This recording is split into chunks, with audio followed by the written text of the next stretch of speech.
bababa sa 20 sugatan sa salpukan ng dalawang bus sa Commonwealth Avenue kaninang umaga. Tumakas pa ang driver ng sumalpok na bus. May ulat on the spot si Jay Sabale. Jay?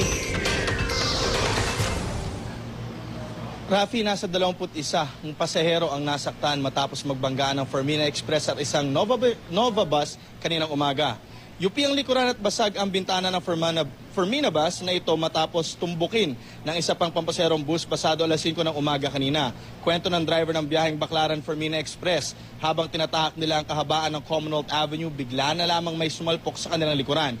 Sa lakas ng pagkakabangga, nabasag pa ang salamin ng passenger side sa harapang bahagi. Maigi na lamang at walang nasaktan na pasahero na sakay ng Fermina Express. Ngunit sa Nova bus na bumangga, marami ang nasaktan.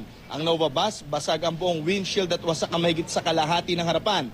Bakas pa ng mga dugo ng pasahero ang loob nito, habang ang mga pirasong nasirang bintana at bumper nilagay muna sa loob. Dahil sa harap lamang ng Fairview General Hospital nangyari ang aksidente. Dito muna dinala ang mga biktima na kalaunay nilipat sa East Avenue Medical Center. Sa investigasyon ng Sector 5 ng QCPD, lumalabas na nasa 21 pasahero ng Nova bus ang sugatan, ngunit di naman malubha ang kalagayan. Patuloy pa ang investigasyon ng mga pulis. Hinahanap pa rin nila sa ngayon ang driver ng Nova bus. Ayon naman kay SPO4 Henry C., isang liaison officer ng Nova bus ang nagpunta sa kanilang tanggapan na nagbigay ng kopya ng lisensya ng driver. Nakilala ito bilang si Ronald Bondice. Ang problema, hindi pa rin lumulutang ang driver. Gayunpaman, naharap ito sa mga kasong reckless imprudence resulting in damage to property and multiple physical injuries. Nandito ngayon ang liaison officer ng Nova bus pero tumanggi itong magpa-interview. Bigla na lang may lumagagapang sa likuran ko eh. At saka ang sa doon na namin nalaman, binangga namin ang salamin namin sa gilid. Ngayon nabasag. At saka sa lakas ng impact. Mabilis-bilis para hindi kami umalis sa trabaho. Ang sabi hindi nawala na raw eh. Ang sabi ganun eh. Hindi ko malaman kung ano totoo yung sinasabi niya.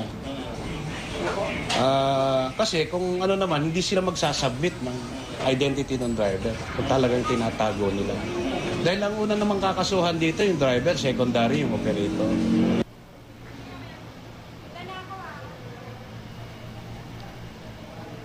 Sa ngayon ay hindi pa makapagkomento ang LTFRB ukol sa nangyaring insidente dahil ayon sa pamunuan wala pa silang natatanggap na police report at ayon din nga doon sa investigator na babagalan sila or nahihirapan sila nga mag-imbestiga dahil nga hindi pa rin lumulutang ang mismong driver. At napag-alaman din natin dito sa tanggapan ng LTFRB na ang naturang Nova bus at ang Fermina Express ay sister companies. At yan muna ang latest mula dito sa LTFRB.